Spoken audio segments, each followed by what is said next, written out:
People should make New Year's resolutions if they're actually watching this video on January 1st. If they're watching it on December 23rd, they should make December 23rd resolutions. Waiting miraculously to when the calendar flips to start making your life better is silly at best and pisses me off at worst. And so whenever you're watching this, because it lives on the internet, and thus that means you could watch this on June 17th, 2017, make a resolution every day of your life because you only get one at bat. Realize that right now you're about to create a real future that can make a major difference for you. That right now you're not just writing words down on a page, that even though you don't know how this is going to happen yet, that if you get something that you really want and you make it strong enough and you find strong enough reasons, you will find a way. But I also know that there's tremendous power if you get committed enough. The reason people struggle with having a New Year's resolution and sticking to it is because it was a tactic to do a New Year's resolution. Hence why my first answer was right, which is when you actually decide to make a change in your life, whether about weight or job or going out with somebody or relationships, that's when you actually pull it off. It's religion, not tactics. You don't get in life what you want, you get what you fight for. And when you decide that my future, my health, my marriage, my freedom, my happiness, my joy, my peace, my children is worth fighting for, you are securing your breakthrough. Have you ever asked yourself the question, why haven't I done the things I wanted to? Have you ever wondered why others seem to get the breaks in life and you were stuck in a dead-end job, a marriage that was over a long time ago, a condition that is debilitating you physically, emotionally, mentally? Why haven't you realized your dream, or why did you give up your personal power? And why are you feeling as if you're a victim of circumstance? Nothing, absolutely nothing is impossible.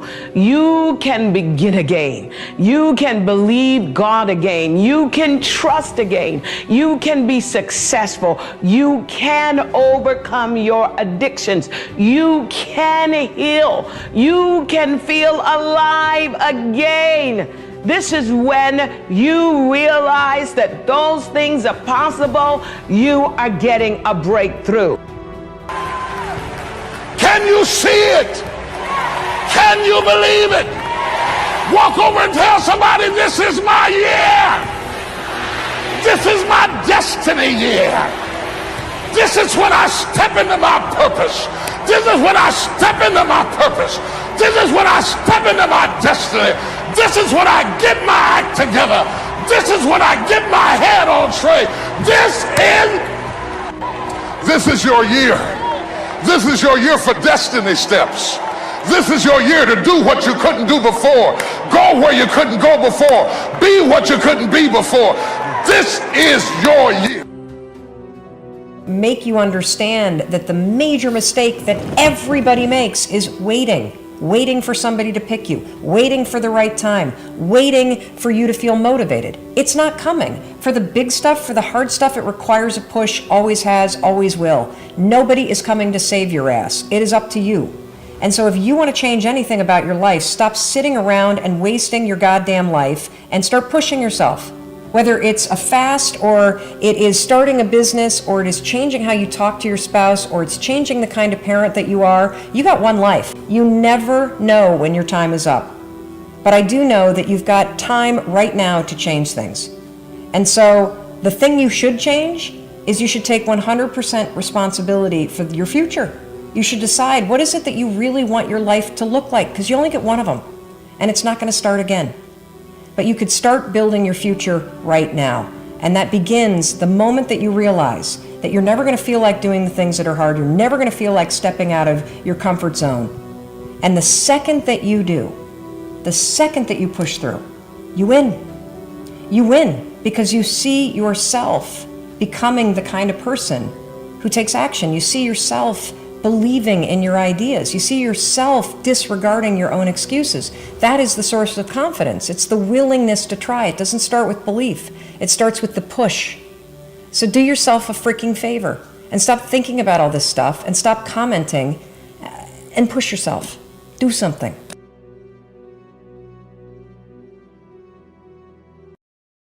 Understand your mission, not position, mission. Some people are so focused on the position that they lose sight of the mission. They think God is a talent agency. They think God is a booking agent. They are trying to pray to God to get them in a better position. If you are asking God to change your position, he will never understand what you're talking about, because whoever you are up here, you were down there. God knows position means nothing if you don't understand mission. Now, if you understand the mission, God will change your position to accomplish your mission. Anytime God brings you from something you didn't have into a place that you do have, always be aware of your mission. Don't get drunk off of your position, because if you get drunk off of your position, pride cometh before a fall. You'll lose it all because you got caught up in the position and lost sight of the mission. It's the mission that brings you to the position. And never lose sight of the fact that whenever God promotes you, it's always because he's got you on a mission. I was challenged of the Holy Spirit to remind you that God has given you every talent, every gift, every resource, every door open, every favor, every dollar you've ever made, every favor you've ever had with anybody, not because he was interested in you being important. It's because he has given it to you because he wants to trust you with the mission, not the position. Now you're trying to get the position, but God is concerned about the mission. The mission, the mission, the mission. He needs somebody who can represent people who would never get there, and he'll move you up if you never lose sight of the mission. And I want to ask you, do you see yourself on a mission? Do you really? Because very few people pray about mission. They want prayer for position. They want prayer for power. They want prayer for prosperity. Give me power, give me position, give me prosperity. You seldom get a prayer request for a mission.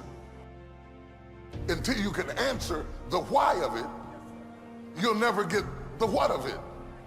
God is not going to feed your insecurity by giving you validation that has no mission. Does what you're praying for have a why? Or is it just a what? Why do you want it? More people for what? More money for what? More fame for what? For what? Do you know why? Or do you just want a bunch of people bowing to make you feel good about yourself? The fact that he wants position without mission says that he is driven by ego. And I just want to know, is ego making your decisions? Is your ego, your need for validation, your need making those kinds of decisions? Because you must understand, until you are mission driven, resources will be locked up. Let me try it over here. Until you are mission driven, resources will be denied. Why do you want it? Why do you want it? Want it for what? Turn out for what? Why? Is there a sense of mission pulling you along? Is it more mission or more money?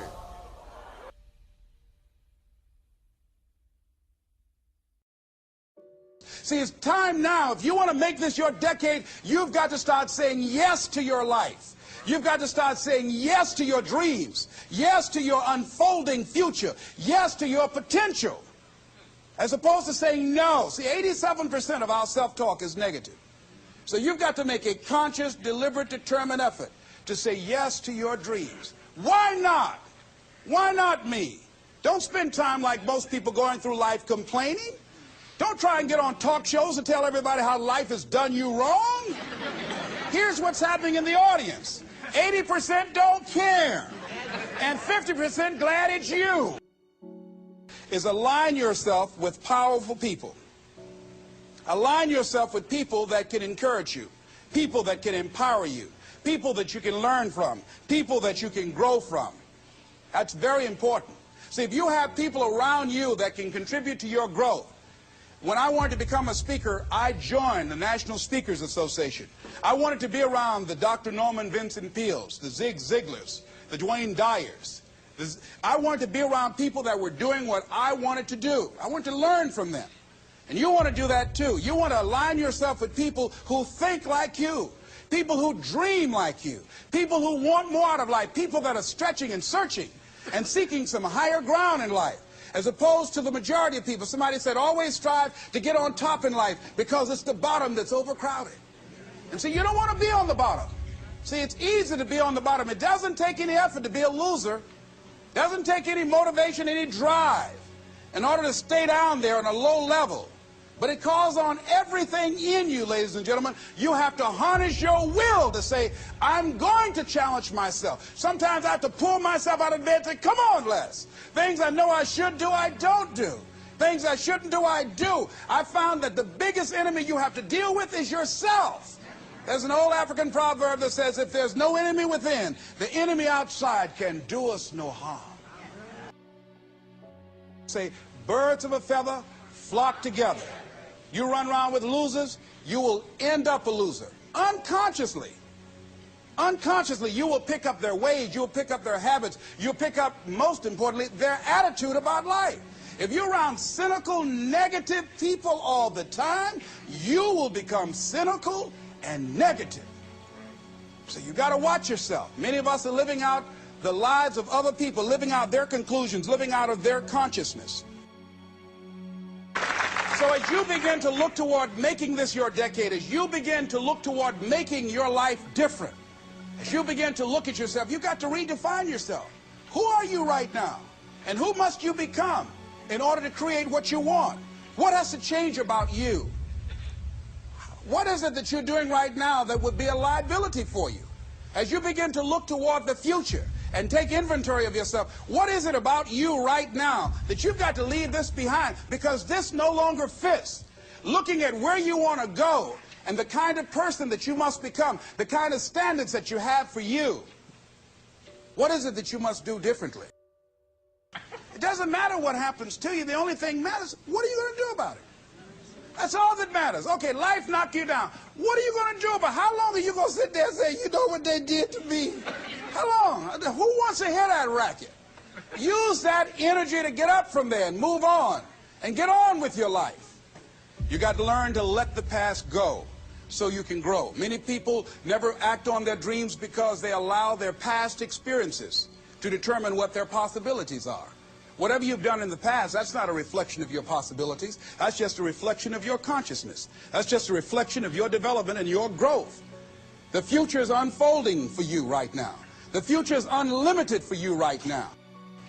So as you begin to look at this decade and affirming that this is your decade, as you set goals that will make you stretch, that will bring out the best in you, as you begin to remove the negative, toxic people from your life, as you decide to take some chances in life, and that's one of the things that's very important. Viscard said, if you're not willing to risk, you cannot grow. And if you cannot grow, you cannot become your best. And if you cannot become your best, you cannot be happy. And if you can't be happy, then what else is there?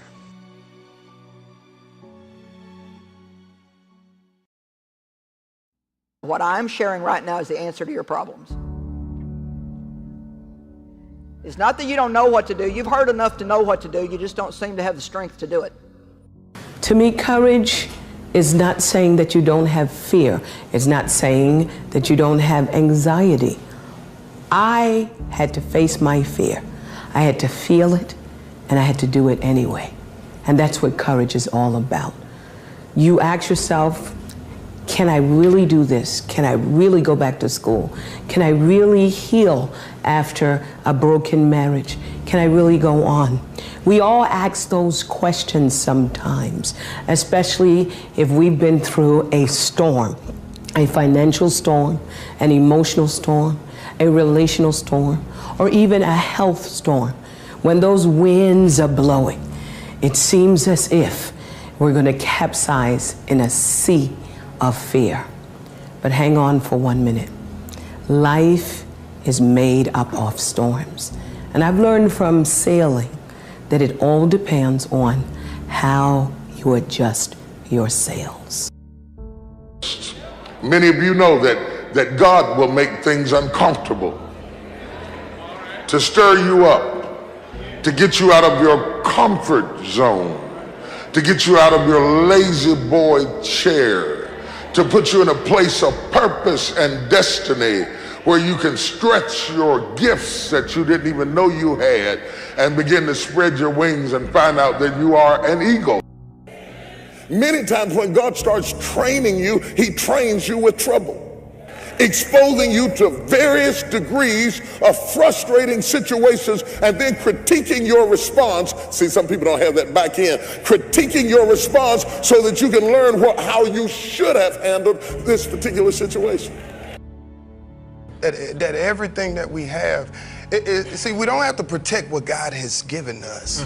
My daddy gave this to me. Like, he gonna watch over whatever. Like, that's the thing we have to learn, that there's nothing the enemy can do to hurt us. He comes, he's a plot, he's a ployer.